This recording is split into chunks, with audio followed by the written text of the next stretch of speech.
The Ghana Students Excellence Awards Foundation is up with about three opportunities that I'm sure you might be eligible for at least one of them. The very first one is the scholarship scheme, the second is the maternity fund, and the third is the startup program. I'll then treat you that after watching this video and learning about how to apply for them, you'd actually apply for the ones that you are eligible for.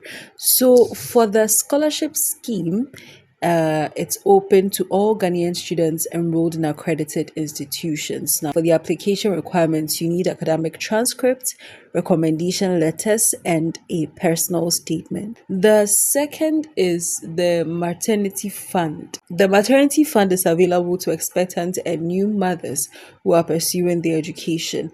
Now, the application requirements include the proof of enrollment, medical documents, and a brief essay on how the fund will support your educational goals.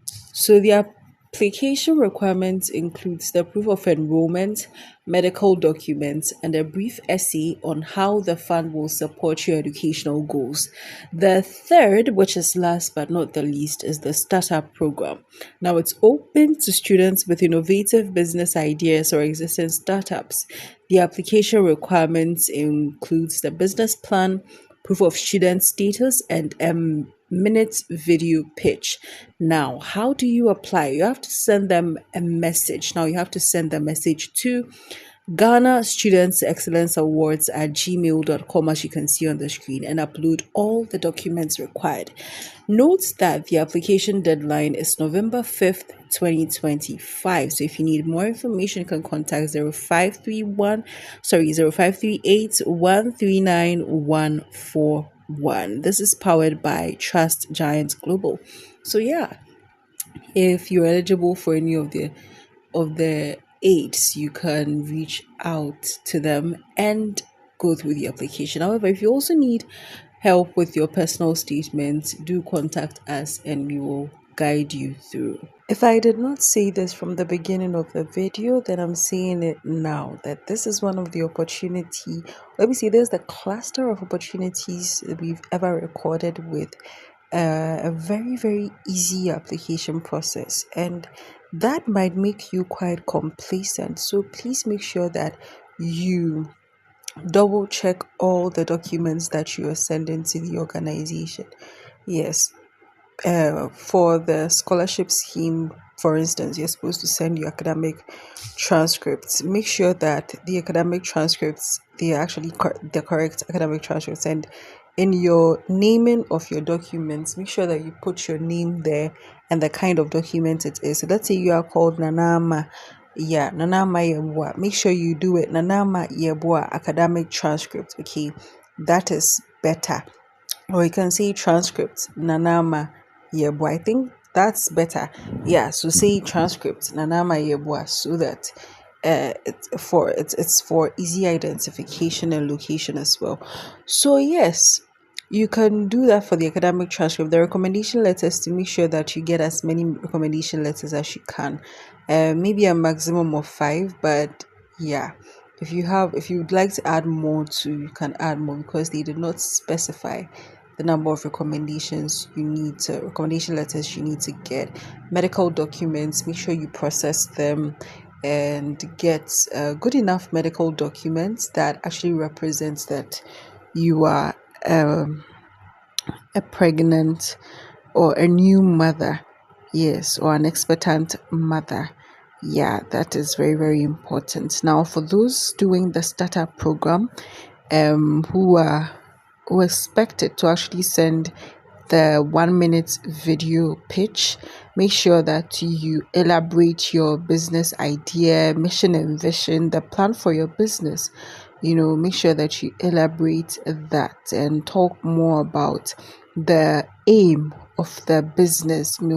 This will make the investors happier, and they would also reason with you, and you're likely to actually get the award once you do that. Now, for the personal statement, you may ask what the personal statement. So for the personal essay, it is a written essay.